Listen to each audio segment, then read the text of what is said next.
ఒక చిన్న గ్రామం, పచ్చని ప్రకృతి మధ్యలో, కృష్ణవరం అని పిలుస్తారు.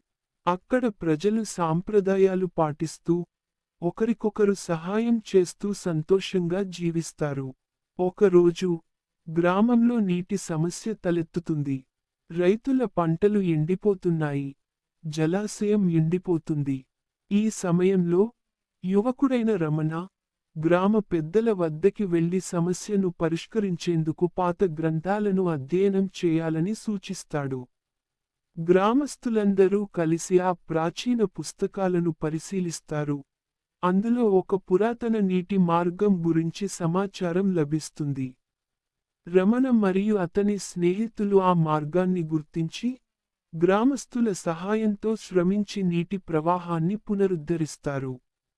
నీరు తిరిగి గ్రామానికి వచ్చి, పంటలు పెరిగి, ప్రజల జీవితాలు మెరుగుపడతాయి. ఈ అనుభవం ద్వారా, రమణ మరియు గ్రామస్తులు జ్ఞానానికి, సహకారానికి విలువను తెలుసుకుంటారు. కొత్త తరానికి పురాతన జ్ఞానాన్ని అందిస్తూ, వారు కృష్ణవరం గ్రామాన్ని పచ్చగా నిలుపుతారు.